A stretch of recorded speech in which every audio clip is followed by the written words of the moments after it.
much, Dr. Mahdi. It is my pleasure and honor to be here tonight with you. Thank you so much for all the mega organization team and Dr. Mahdi for his continuous efforts to support such scientific meetings every week. It is a special night, and I would like to welcome all the attendees on board. It is my pleasure to introduce my first speaker, Dr. Gloria. She likes to be called Dr. Glory. She was born in Puerto, and she is internal medicine, critical care, and neurocritical care specialist. She was graduated with honor from Cornell University Hospital, and she finished her residency program at Vega Caribbean Healthcare System afterwards, and then she completed her critical care medicine fellowship at Brown University. She was a director of the surgical ICU for 6 years in Puerto Rico, and currently she is chief of the Department of Critical Care Medicine. Dr. Glory is currently involved in numerous national and international medical societies. She is a council member of the Society of Critical Care Medicine, and also she was the past president of the PR Society of Critical Care Medicine. She has been a great speaker at the local, national, and international level and had publication in peer-reviewed journals. She is also a co-editor and author of the book Critical Care Administration, a comprehensive clinical guide.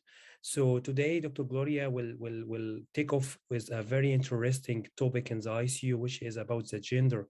Is there any gender gap in the critical care medicine practice, particularly in position of the leadership? Does the gender diversity reflect the current clinical care community? What are the reasons for any gender imbalance in the critical care medicine, and what are the possible solution need to be implemented to address any gender inequity? Also, regarding the patient admitted to the ICU, is there any gender-related outcome difference? And what is the relevant factor for the future evidence-based decision-making? What are the implications of the gender on medical intervention and drug therapy? Do we need specific guidelines regarding the gender? So we need really to understand the differences in the clinical presentation, in the courses of the disease and the cure process. So we'll have a great presentation and great understanding for the gender in the ICU through Dr. Glory. I'm sure it will be interesting. I'm very excited to listen to your presentation. Go ahead, please, and share your screen. Thank you so much. Thank you for that kind introduction. My name is Dr. Rodreguez-Vega, Glory for all of you. And as already mentioned, I'm an internal medicine, critical care, and neurocritical care specialist practicing in Puerto Rico. We're going to be talking today about strategies for maintaining gender equity in the ICU. And this can be applied for other specialties as well. I don't have any conflict of interest, sort of, because I am a woman. I have a daughter, and I have a partner who's proud enough to be a Girl Scout. So we're sort of biased. We're going to be describing today the reality, which strategies can we implement in our institutions to achieve and maintain gender equity, and at the end, to be able to recognize the benefits of achieving and maintaining gender equity. This is a World Health Report, and there is a workplace, World Economic Forum, there is a gap in gender. The only 14% of firms have a majority female ownership. Top managers, 18%, and only 36% of females are in senior roles, and this is from the World Economic Forum. So less than half of the women in the workforce have senior ownership or managing roles. If you take that to the ICU, even though we are somewhat achieving equality in terms of being residents and on-duty physicians, and graduating those to joining academic centers, there is a difference, and a marked difference when you see the red bar, which is in the men, and the yellow, the red bars are the females, and the blue lines are men. There is a significant difference in terms of leadership roles in the ICU. This is reflected in healthcare. There's only 11% of medical school deans, those of which 19% are professors. There is a wage gap of almost more than $100,000 in terms of earnings. And if you take a look at the amount of awards, speaking, practice guidelines belonging to work groups, editorial boards, there is still a marked gender gap in this situation. So what are the things that contribute to this gender gap? One of them is traditional roles.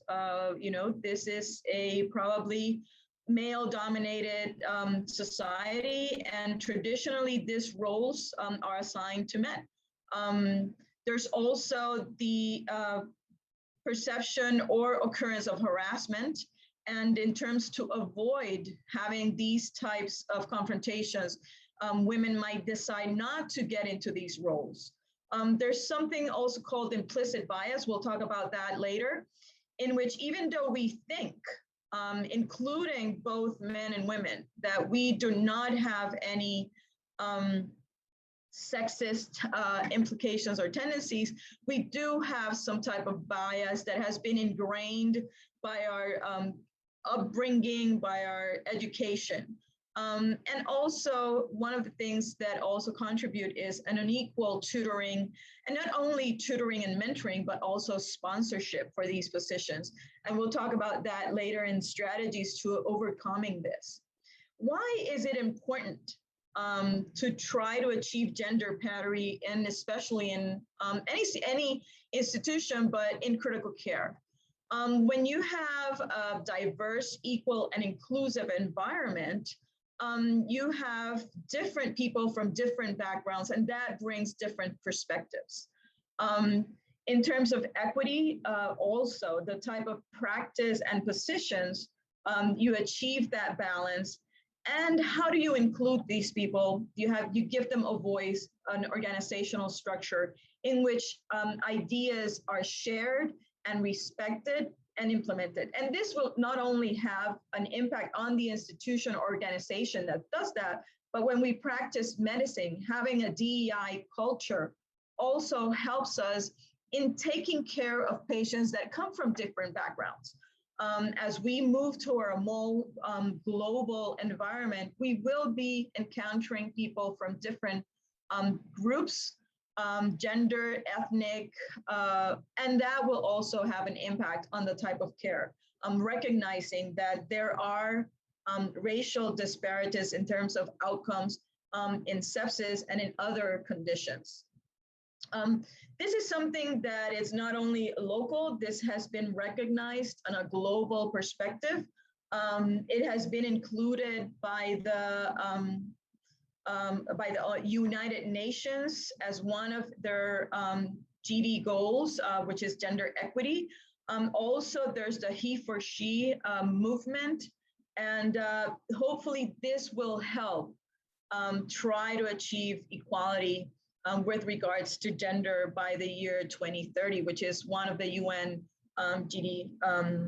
SDG goals. The World Economic Forum has also recognized this, and they also have projects to close the gender gap and the necessity and importance of this, in which they are also adding accelerators to try to achieve this goal quicker. So as you all know, and have seen most of my lectures, I do come up always with a list, and it's my list, Gloria's list. And these are my 10 strategies for achieving and maintaining gender equity. In terms of societies, and I said before, I'm going to be talking about critical care, but this can be applied to any society, any organization. If you look at this paper that was published 2 years ago, when you look at the amount of females that are involved in different situations, being task force, consensus conference, even in the surviving sepsis guidelines, although in their newer itineration, there has been an improvement.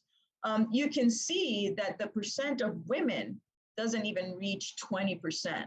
And that is something that we need to be talking about. So for every society, and ask your own society, your anesthesia, your local, your national, and even your global societies, check if they do have a diversity standard and policy. If they don't, or if they do, are they incorporated into their bylaws? And even if they have them incorporated into their bylaws, are they transparent? Do they make these metrics public? And also if they provide a diversity training.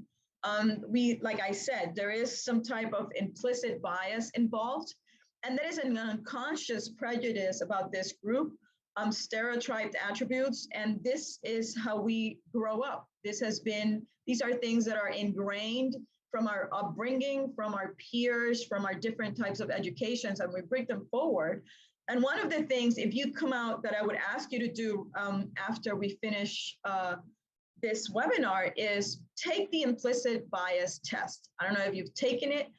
This is the address to take it. There's this one from Harvard, and it does tell you a lot about your own bias and how you should be addressing it. So that is one of the things that I suggest to you, and it's number 2 on my list. This was recent. This was the Neurocritical Care Society meeting this past week on diversity, equity, and inclusion, and their different initiatives. And they talk about having a policy, including in their bylaws, having it within transparency, being a little bit more assertive in terms of how are they going to ensure that women and people of color are included in their meetings, but also they included an unconscious bias training to their board of directors. And that was very significant and onward looking. Number 3, nominate women for leadership positions. If you look at different societies, this was in 2016, same trend. Not that many women were on their boards. The Society of Critical Care Medicine had half of their women in their board, the other ones not even a third of their composition. So this can apply leadership positions, not only in their societies, but in academia, administrative. And that is something that if you don't have them in their leadership positions, then significant conversations that need to happen, policy, training, and ongoing inclusion and diversity, then it gets trumped. This is a more recent one in September of, updated for September of 21, a month ago. And this is part of the women presidents. If you look, Europe, Mexico, India has recently elected a president-elect. So she hasn't become a president, so that's why it's still 0. But if you look at other societies around the world, less than 20% have been women presidents. When you look at the highest, which is SCCM, as I mentioned before, but if you look at women physicians, then it goes even lower. So that is something that you have to be cognizant about. Audit your own societies and see what is their percent of women. In terms of publications, there is also disparity in terms of publications. These are the top 10 journals in each category for 2019. And if you look at it, 20% in surgical papers, publications, the women have been editors in chief. If you look at critical care, 10%. If you look at anesthesia, 0%. And this was published recently in JAMA. So it's something to be alarmed by this disparity that we're in 2021 and it's still happening. In terms of Congress, the same thing. One of the things that I suggest is when you're doing your programs, avoid what they call manuals. I hope that there will be a time that we don't have to be counting these things, that there is equal distribution and you don't have to be tallying this. But if you look at that, there is also, as years go by, this is up to 2016, less than 35% of all these congresses, these are major events, have been composed by women speakers. So if you become part of your program committee, or if you're assigning your program committee, assign a diverse committee, and that way you will try also to increase this amount, set quotas, monitor your percentages, And as I said, try to avoid manels. If you're a man and you have been invited and you notice that there is a manel, try to speak up and suggest that they change that composition or give your spot to another woman. There is a big difference. This is number 5. There is a big difference between being a mentor and being a sponsor. A mentor is somebody that talks with you, coaches you, but a sponsor is somebody that talks about you and promotes you. So when you're in your career, try to identify those people who will become your mentors and your sponsors and try to promote them. There comes to a point in our careers as we become senior people, you don't have to be in every program. You don't have to write every chapter. You don't have to write every article. So if you get invited, maybe it's time to sponsor somebody and either invite them as a co-author or invite them as a principal author and suggest these person. And that way you promote. You never are born with experience. We gain experience through time. So it's time for us to sponsor people who are in the younger generation. So that way they can start acquiring their experience and preparing for the next generation. In terms of leadership and administrators, and I'm talking about not societies in itself, but organizations, your hospitals, and you are a leader, you're a department chief or you're a medical director, try to implement friendly family policies that help these diverse populations become members of your leadership positions. Not all meetings have to be maybe, at 7 a.m. In the morning or at 6 p.m. Maybe you can rotate the times, and that way you can have people, if you're a surgeon and you go into the OR in the morning, then you can attend your meetings in the evening or in the afternoon. If you're a parent and you need to take your children in the morning to school, then a later meeting will be acceptable and you can participate. The other way around, if you're the person who works early in the morning, then later in the afternoon, you want to be back to your personal private life. And that way it can help by trying to talk to your people, try to talk to your staff and see what works best. So that way it's a family-friendly policy. When you're referring to women, if you're referring to everybody by their position or their title, then refer to all of them by their position or the title. If they allow you to call them by the first name, then that is something that it's allowed, but you have asked for their permission, or that person has volunteered that they be allowed to be called by the name, but try to do it in a more standardized manner. Another thing is amplify women's voices. At times, and I have experienced this, when I've said, I'm in a meeting and I've said something, I've given an idea, my turn passes by and somebody else gives the same idea and that person gets credited. But if you're there, try to say, well, I agree with Gloria's comment and so and so. So try to amplify women's voices within these leadership and administrative positions, which, as we've seen, they are in the minority. Also, a no harassment policy. Harassment should not be tolerated. Training should be given on what is and what is not, because there are things that are cultural that might have been done for years, but then that it's also defined as harassment. I'm coming from a Caribbean environment, and we are people who usually have a very small personal space. We intend to invade other people's personal space. We use our hands a lot, and we need to have training on that when it comes that there are some things that we usually do because of our culture that might be considered harassment in our culture and in other cultures. So that is something that you have to be cognizant about. The other thing is distribute chores equally. Traditionally, women and seeing, if they need to, if there's a party, then that person will take care of bringing the food and decorate it and something. Try to distribute it in an equal manner. or create a team, and that way other people can be helping, and these chores won't fall under a gender traditional assignment, and that is something that you can do. The other thing is avoid stereotypes. What is acceptable to men is also acceptable to women. Usually when when a woman is assertive, she might be called aggressive, and it will be considered as a negative quality, as opposed to maybe a male counterpart might be considered a good quality.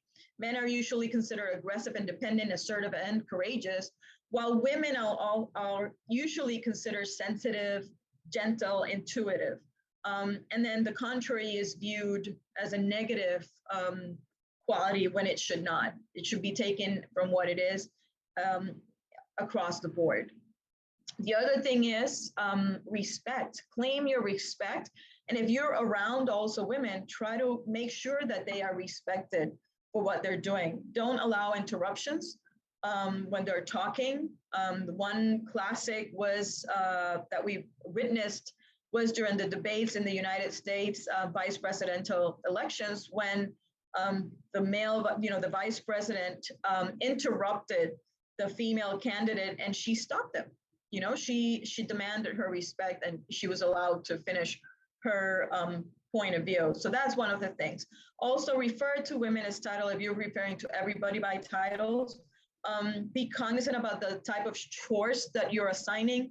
Be equal about that, and don't be passive about things. If you think you are being if somebody's been disrespectful to you, be vocal about it.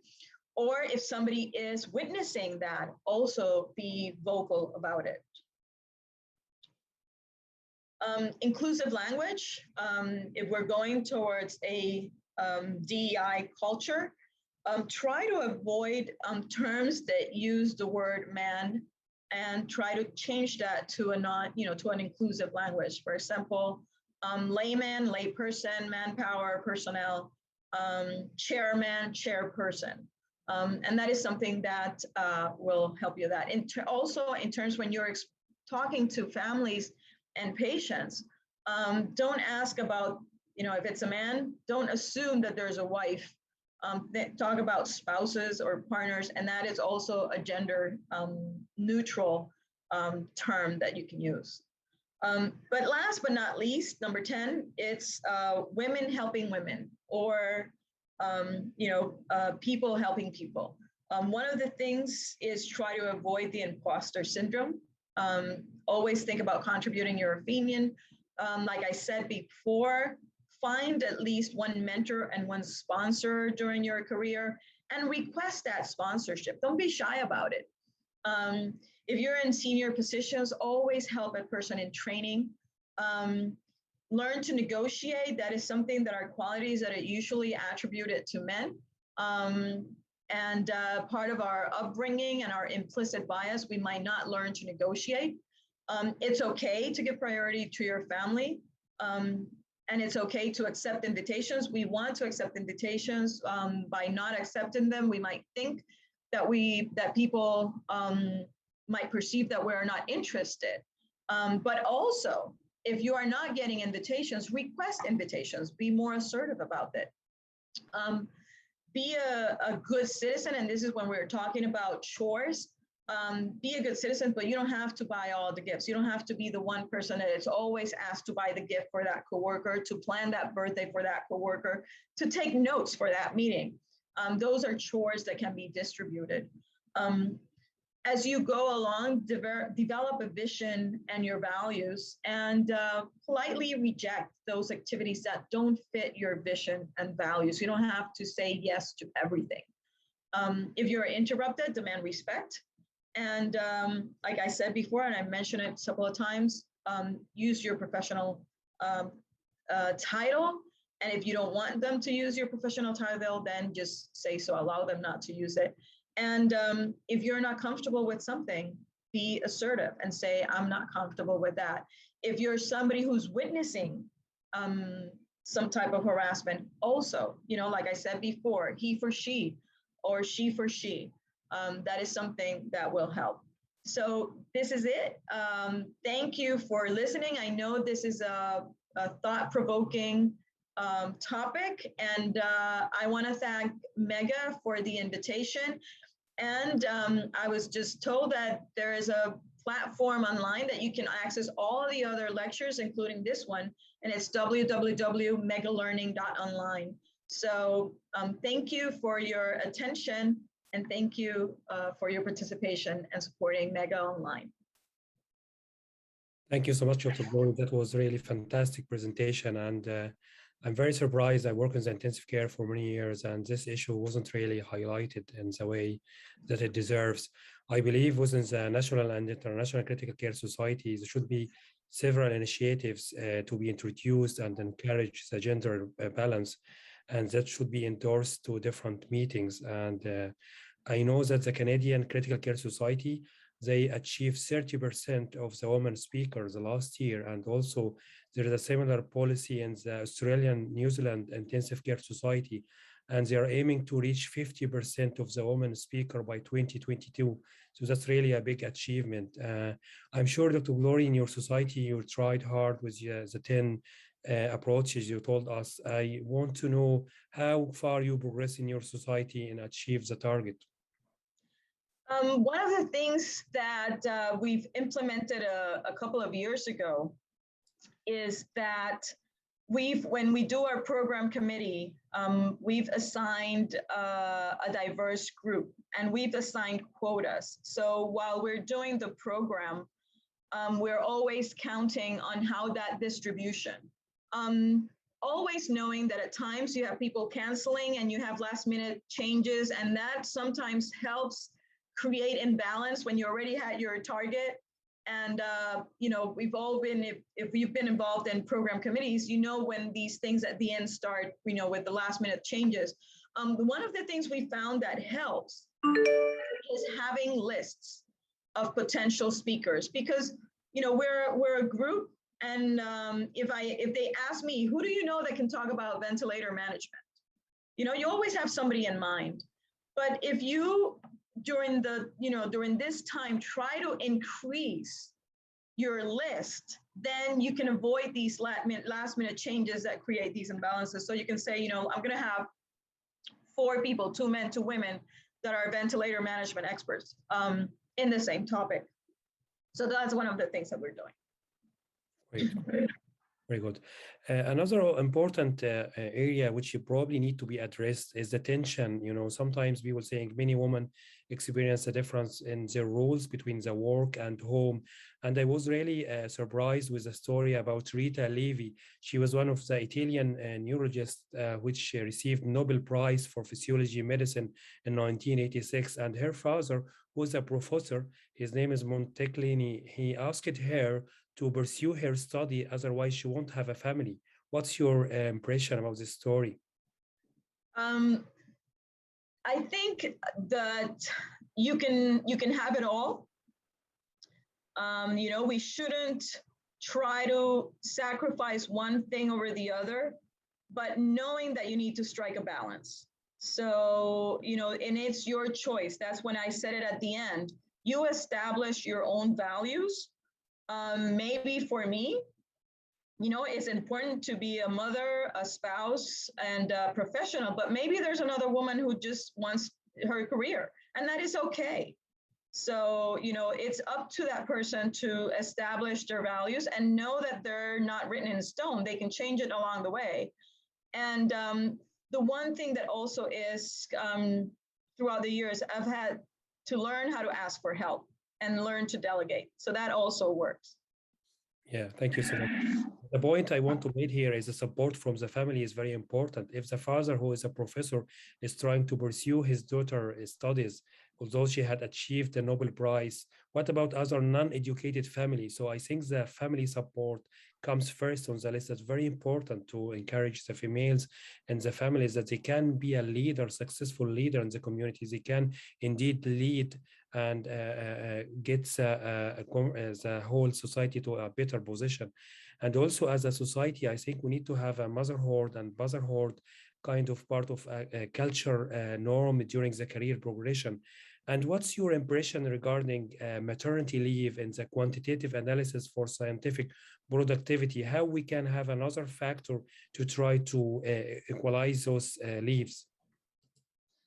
Well, if we're having motherly leave, we should have also fatherly leave. If we're going to achieve, a true equal environment, trying to say that only a child needs motherly leave, that would be sexist in and of itself. So I think both father, their parents need some type of leave to help this child and help, have that person also recover from the period of motherhood.